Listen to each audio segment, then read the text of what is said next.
Pradhan and as Purusha. And everything that exists is created from the Lord, by the Lord, in the Lord, etc. So everything is dependent on the Supreme Lord.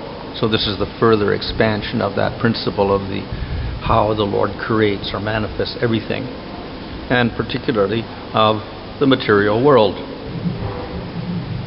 In one sense, we don't have to worry about the spiritual world because it's eternal. But material world is a creation and there's a destruction repeatedly going on. And furthermore, material world is achit, unconscious. It is quite different from the Supreme Lord. It is not like it's chit shakti, it's achit shakti. So it's quite different. So the problem comes in how does the Lord relate with this material world, creating it, maintaining it, destroying it, etc., without being touched by it in any way. So therefore we have an elaborate explanation given in the second canto and third cantos of Bhagavatam. And here we have a little summary of that, how the Lord manifests the material world and remains separate from it. So the separateness of the Lord here is indicated by these words, adokshaja and aja. Aja means no birth. So everybody in the material world has a birth because they have material bodies due to karma. So Supreme Lord has no birth, which means no material body, no material karma. It's completely different from material bodies. So that also indicates he's not touched by this material world since he's unborn in all cases. And adokshaja, of course, means he's beyond the material senses, etc. He cannot be approached or perceived or understood by material means, so he's completely separate from the material world. Nevertheless, he involves himself in the material world. The previous verse stated that everything comes from the Lord. Everything is in the Lord. Everything belongs to the Lord. Everything is for the Lord. Like that. So, necessarily there has to be a relationship between material world and Supreme Lord. Because he is, everything comes from him, everything is in him, etc. So material world comes from him, material world is in him. At the same time, how does he remain separate and unborn and transcendental, untouched by the material world at all? So, therefore, we have an elaborate explanation that takes place in the second canto of the Srimad Bhagavatam of how he does this. In any case, here it merely generalizes and say he creates the material world. Atma Shrishtam is created by the Supreme Lord, but he remains completely different from it, and he enters into it. Anupravishya. He enters into that material world. Of course, that's expressed in the previous verse because it says everything is in the Lord and he is in everything, etc. So he enters into this material world and he does so for a certain purpose. So that is also represented here by saying Atma. Atman. You are the Atma. You are the soul of the universe. So it depends on you, just as our material body depends on the jiva in the body. So the whole material world depends upon the Supreme Lord. He is the soul of the universe. So therefore necessarily he has to enter into it to do so. From normal perception at least. So he does this practically speaking by entering as Garbhodakshaya Vishnu, and then furthermore into each jiva in the universe as Kshirodakshaya Vishnu. So he actually enters into that material world at the same time being separate from it. So ultimately he's the soul of the universe as Garbhodakshaya Vishnu, and he's the soul of the jiva and his material body as Kshirodakshaya Vishnu, and he's the soul of all prakrti as Mahavishnu. So he relates to the material world in these different ways. At the same time, he is untouched by the problems of the material world. Now, the jiva is, of course, pure in all cases, but he is subject to ignorance in his material body. So the Lord enters into our material body, into the jiva, into the material universe, into prakrti, etc., but completely untouched by ignorance at all. Completely separate, different. So he's quite different from the jiva who enters into the universe. So, therefore, that's why the words dokshaja and aja are used, because he's quite different from the jiva, even though he can be called atma, or the soul of everything. So, everything depends upon the Supreme Lord, and therefore, just as the body depends on the atma, so the universe depends upon the Supreme Lord. He enters into it, and he supports it in all ways. So, therefore, it says here in this verse, Bibarshi, you maintain this creation.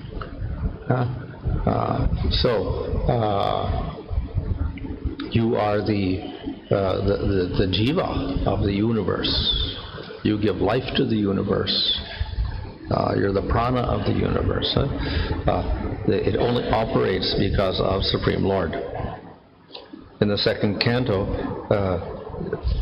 in describing the universal form, which we can say is symbolic in one sense, it describes how the whole universal form appears with, hands and feet and eyes and ears, etc.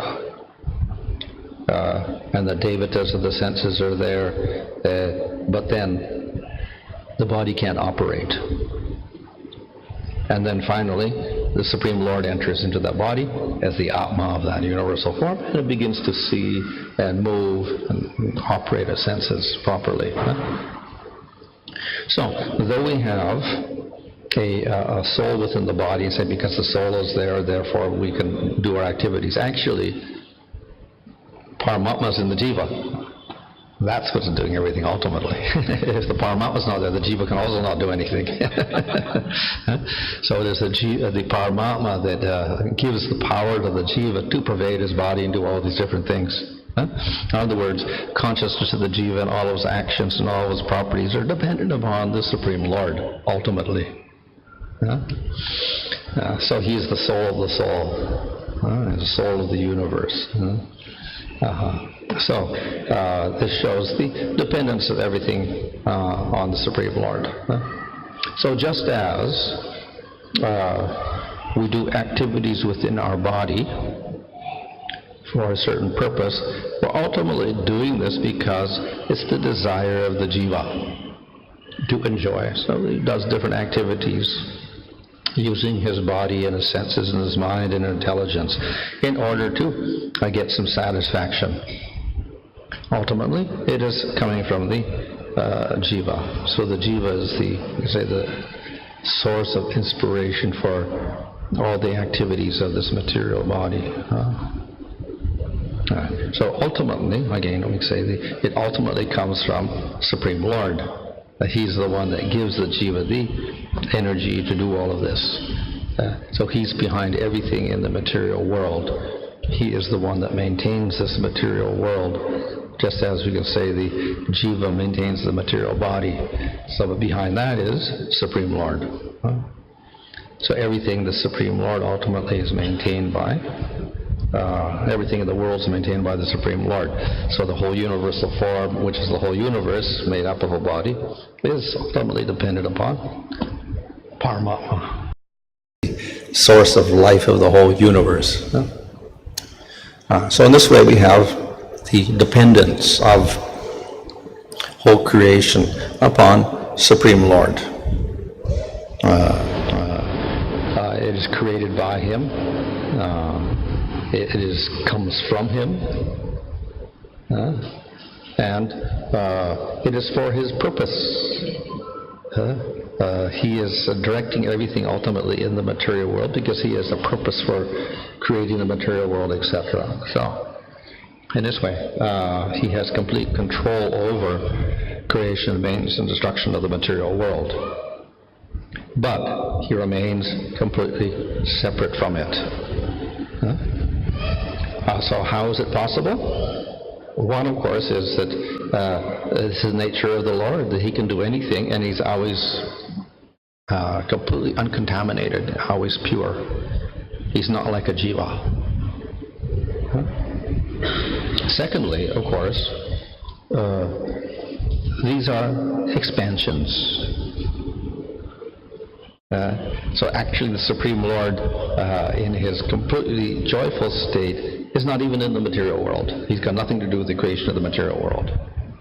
He's in the spiritual world. So that form we call Bhagavan. Now Bhagavan is not even concerned about anything in the material world. He's only involved in his pastimes of bliss with his devotees. So the function of creating material world and maintaining it and destroying it is taken care of by Paramatma features of the Lord. They're the ones that do that. But they're also same Lord. Paramatma, Bhagavan are one. They're not different. So he is separate because he's in the spiritual world as Bhagavan. And the Paramatma feature carries out these different activities simultaneously. He's still one Supreme Lord. So this is one way in which the Lord manages to maintain aloofness from the material world, because another form does all this activity in the material world. But it's one Supreme Lord at the same time. But even this form, or Paramatma, is not touched by the material world. He's not influenced by it at all. So that is represented by the fact that Mahavishnu simply glances over material energy. He doesn't get involved with it and start touching it and doing things with it like a potter manages the clay to make a pot. And even the glance is not a real glance, it's simply his will. He simply wills because he understands that jivas are eager to get material bodies and enjoy. Then the Lord wills that prakrti starts transforming into Mahatattva and Sutra and Ahankara and all the material elements, and then these make universes, etc. So simply by his will, he can operate material energy, make it work. He doesn't have to use his form or anything or touch it physically at all. Simply his will manifests everything so that he manages everything. So though he's in the material world also, still untouched by it, as he is the Garbhodakshaya Vishnu within the material world and Kshirodakshaya Vishnu. He's inside the world but still untouched by it completely. How is it possible? Because that's the definition of Supreme Lord. He is always pure. He is never influenced at all by material world. Nevertheless, he has an interest in the material world. He has a purpose for it. But at the same time, he is not totally involved with everything in the material world, such as we are. We get attached to things in the material world, and we get subject to, or we get happiness and distress and lamentation and so many emotions. Lord is not like that at all. He is certainly involved, but at the same time, completely detached from everything. So, therefore, his relationship with the world is quite different from ours. So, the jiva also can attain such a state of being completely detached from everything in the material world, even though he's living in it. So he does that by becoming a devotee. And if he attains prema, then he's untouched by the material world also.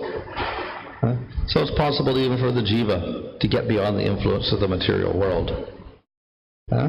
Difference is that the Lord is never in this position of being under the control of Maya and influenced by ignorance and prakrti, etc. Whereas jiva can do so.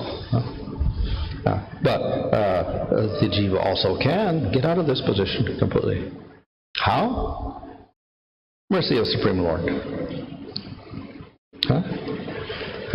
it's difficult for the jiva to get out on its own. And Bhagavad Gita says it's mama maya duratyaya, you cannot get out. You cannot surpass the material world on your own effort.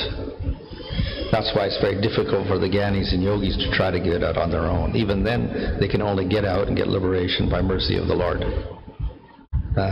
So, if you surrender to the Lord, then you can get out. That surrender involves the mercy of the Supreme Lord. You surrender to the Lord, you get His mercy, then you get out of the material world.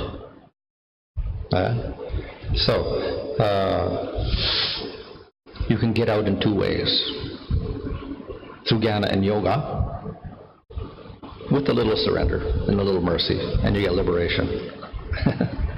Or you can get out through the process of bhakti.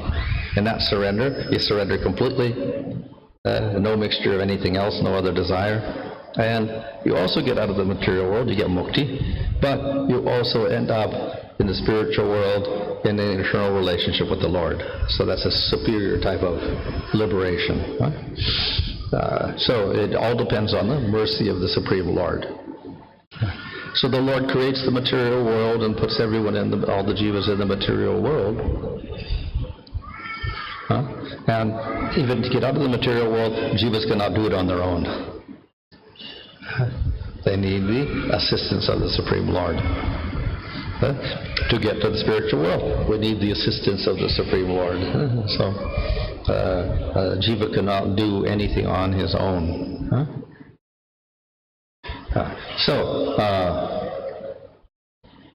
We invoke that mercy through the process of bhakti. When we perform devotional service, then we start getting that mercy, and this allows us to transcend the material world. So that is actually the whole goal of the Lord producing these universes, to give the jiva a chance to get out of this position in the material world. And then to do this, the Lord supplies the process of bhakti, and He also comes as Supreme Lord, as avatar, and He also gives teachings, and He also sends devotees who deliver the process of bhakti to the jivas. In this way, the Lord never abandons the jivas in the material world. But according to their qualification, some will take up the process of bhakti and some will not. So the Lord does not force the issue. And for that reason, it is said, out of thousands and thousands of people, only one knows me in truth. Because the jivas are not qualified yet. They want to do other things. So we cannot blame the Lord for that.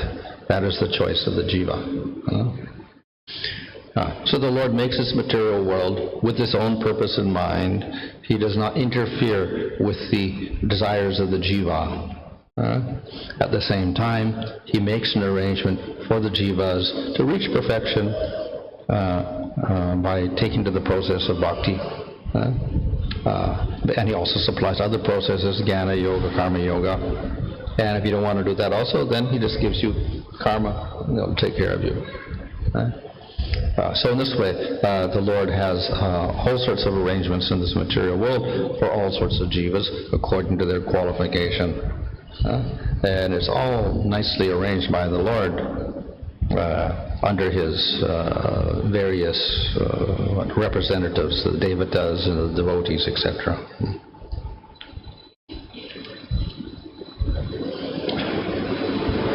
Is there a distinction between the names, like some names to address Vishnu and some name addressed to Krishna? There is Aja and also Adhokshaja Vishnu, it is mentioned. And there is Vishnu Sahasranama also. Mm-hmm. So some names only to address Vishnu, some names to Krishna. Well, because the names have a general meaning, they can also be applied to many of the different forms of the Lord. So if you look at the Gopal Sahasranam, names of Krishna, 1,000 names of Krishna. And many of those names are the same names as Vishnu's names. Or you look at Nrsimha's names again, and many of those names are the same as Vishnu's and Krishna's names as well. Because they're all unborn and they're all beyond material senses, etc., etc. But in the case of Krishna, we also give particular meaning to those names. So, for instance, Adokshaja. One is he's beyond the material senses. The other is that he was underneath the cart, the axle of the cart, and then he kicked the cart and the demon was killed like this. So Ada means underneath, and the Akshaka means the axle of the cart. So he was under the axle of the cart, and then he kicked it, and then he killed the demon. So that's the Krishna definition of the word like that. So we can always give different meanings. Even Vasudev, we can take as Vasudev as the meaning of not just son of Vasudev, but also we can take it as Krishna. So there's different ways of deriving the meaning of words in relation to Krishna as well.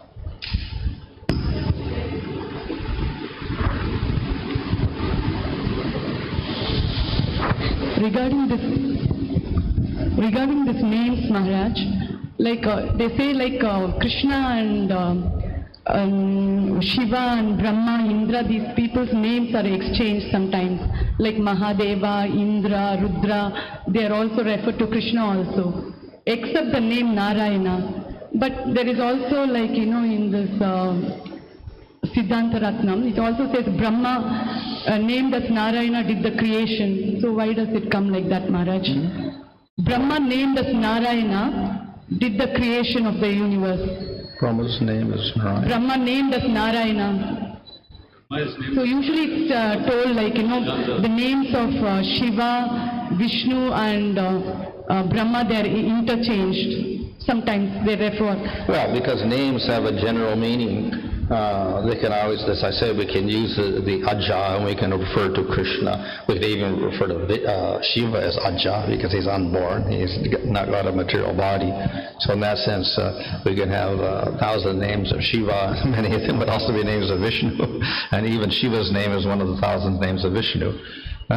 So the names can be interchanged because the meaning is such that it could be applied, and then of course even to jivas sometimes the names are applied. So we call the Narada Muni is called Bhagavan, or Vidura is called Bhagavan because they have great qualities or whatever. But these are called secondary meanings. So ultimately, all the devatas' names are secondarily devatas' names, but then they're primarily names of the Supreme Lord, because he's the one that ultimately has all the qualities that describe all the different devatas. Yeah. So this, of course, is also concluded in the Brahma Sutras, that all the names are names of the Lord ultimately. So, therefore, we hear glorification of different devatas in the Vedas or other works. We can also say it's a glorification of Supreme Lord, because he has all those qualities. So the name Shiva, of course, we know Shiva is the one with the snakes around his neck or whatever, but he's also the most auspicious. So Supreme Lord is the most auspicious. So that also refers to Vishnu. But then we can say that Krishna is the most auspicious. So we can say Shiva means Krishna also, because the most auspicious of all. Or Agni means, fire devata or whatever. But it comes from the root Ni, and Ni means to lead. So he's the leader. So therefore Vishnu is the leader ultimately, not Agni.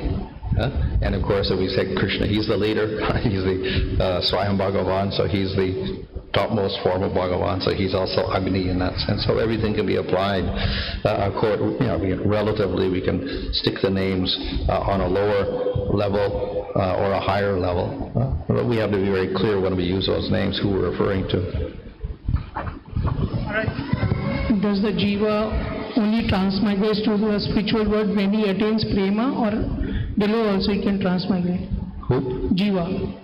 Can? Go back to spiritual world only at the prema level, or below also he goes back? Yeah, generally prema. Yeah. prema. Maharaj, when Prabhupada says chant 16 rounds, follow 4 regulative principles, you will go back to Godhead, what does we Then understand? you attain prema. But the Maharaj, prema level, what you have told and we have read is at a different level. We don't see normally that is happening in the middle.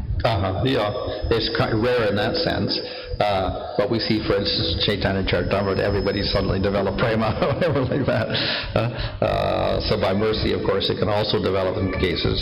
Usually it takes sadhana, and the sadhana develops over several birth times. It generally takes several lifetimes to get to prema. As in the case of Bharat, you got bhava in one lifetime, got prema next lifetime. And so usually it takes a few lifetimes, but sometimes in one lifetime as well. In any case, the devotee is not so worried so much about that as how long it takes. His only worry is to always be connected with the Supreme Lord. That's all, and serve the Supreme Lord birth after birth. Will be there for the next 10,000 years. Suppose somebody is there in the end of this golden period and he is not able to go back, and then total Kali Yuga starts, which is like post 10,000 years.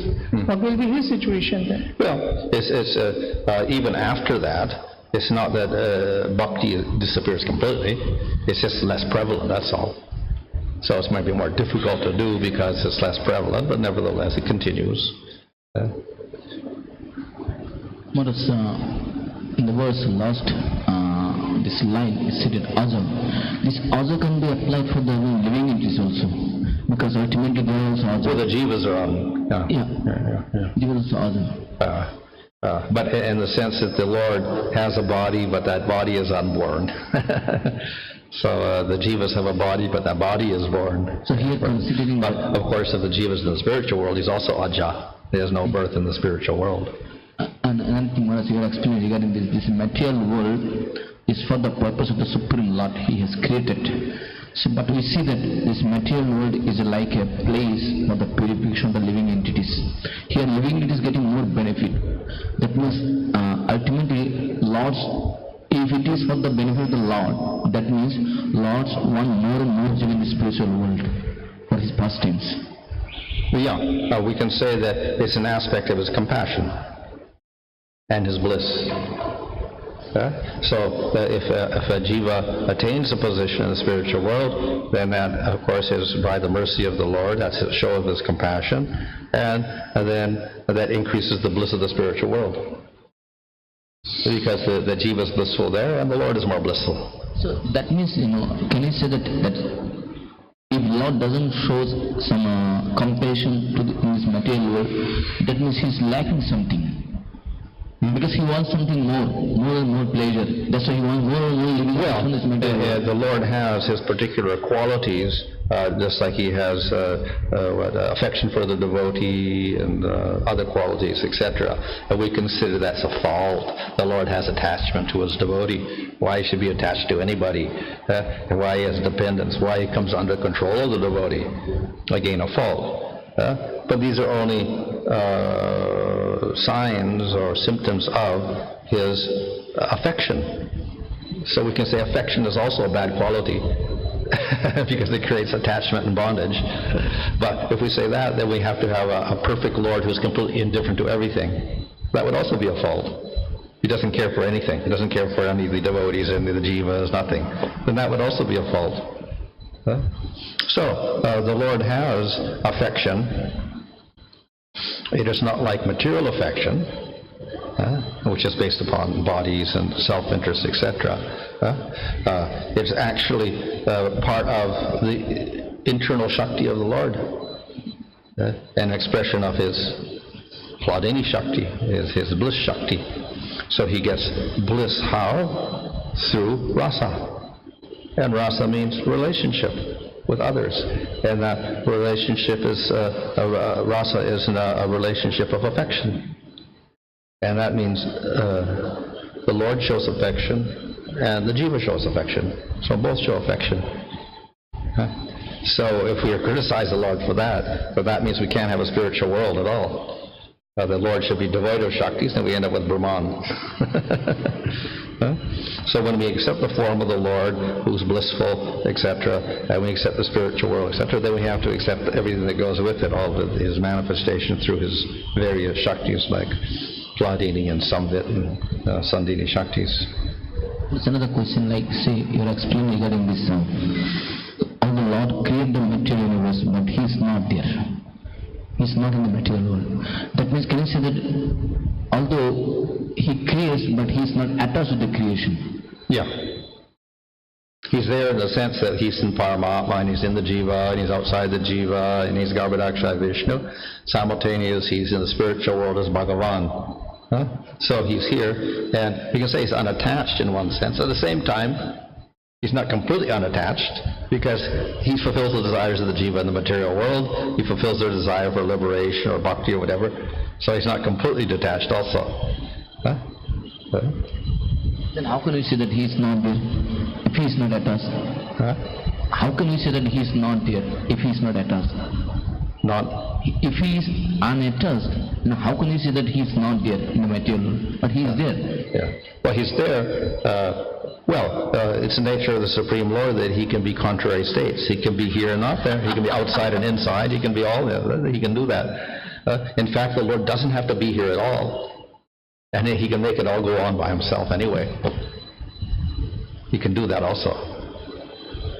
Huh? So, can you say that, by this, in the material world, there are many people or many devotees are working. Although they work, but if they are not attached with their result, can you say that they are also, although they work, they are not attached? That means they are not there in this material world. Well, if they reach a perfect state, then that's like the Prem Bhakta. He does activities in the material world, but he's completely not attached to those activities at all. He's simply attached to the Supreme Lord, and all actions are more or less dedicated to the Supreme Lord. So yeah, he's not acting in the material world, not attached to anything in the material world. In fact, he's not there because he's actually in trance, and he's involved in the leelas of the Supreme Lord all day. So in one sense, he's not in the material world at all. He's in the spiritual world. Same with the Supreme Lord. He may do things in the material world, but actually he's in the spiritual world. same can be applied for the jivas also. Yeah. Can we distinguish between direction of Paramatma and Krishna? Well, when we take to the process of bhakti, then we say that is Bhagavan interacting with the jiva. So he gives, guidance or whatever, and he helps the jiva who does bhakti. Paramatma is a general interaction with the jivas who are not doing bhakti. He's the observer of everything, and he fulfills their desires, etc. So he takes a more neutral position. When we take to the process of bhakti, then the Lord becomes more attracted to the jiva. So it says the Lord is attracted to bhakti. He's not attracted to dharma or karma and sankhya and yoga and jnana, etc. But he's attracted to bhakti. So when he's attracted to bhakti, then he's like Bhagavan. Otherwise, he's operating as Paramatma. Even after taking up to the path of devotional service, not all the souls are able to develop attachment like Chaitanya Mahaprabhu or Your Holiness, whereby we give up all the social responsibilities, family responsibilities, and dedicate completely to devotional service for the pleasure of the Lord. How far and how we develop this sort of, because somehow or other we are involved in social responsibilities and family responsibilities, how to get out of these clutches? Well, the more one cultivates bhakti and advances, then naturally one becomes more disinterested. If one reaches bhava stage, if you see the description in Nectar Devotion, there he has no interest in the material world because he's seen Krishna. He's established a sthayi bhava with Krishna. If he's in prema, he completely forgets about the material world. That means he must forget about family, must forget about everything else, forgets about his material body. It's not because he wants to, but simply he's in the spiritual world.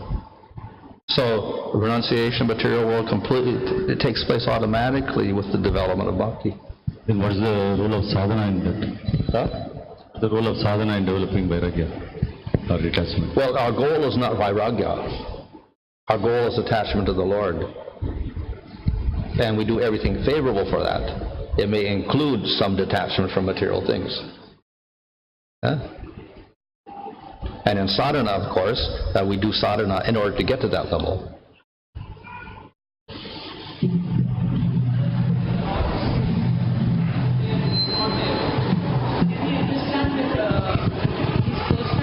But he's there in the form of his energy. Huh? When the Lord says he is there and he is not there simultaneously, like he's not present, he's present in the material world and he's not present in the material world. Do we understand that it means that Lord is personally not present, but he's present through his energy? Well, both. Which runs the... He's also material. personally present as Paramatma, but he's also impersonally present as his Shakti. Material energy is him also, so he's present. He is everything in the material world. As that verse was stated, he is Pradhana also. And so it's his Shakti, it's not different from the Lord. So the material energy also represents Supreme Lord as well. But of course it's a little bit different. But a devotee who's in prema doesn't see that. He says he's also a Supreme Lord. Hare Krishna Maharaj. You said that Paramatma is the soul of the soul. Soul of the super soul is the soul of the soul. So can we take this literal meaning that, like, for this body, the soul is the owner, so it cannot act independent of the soul. This body cannot act independent of the soul.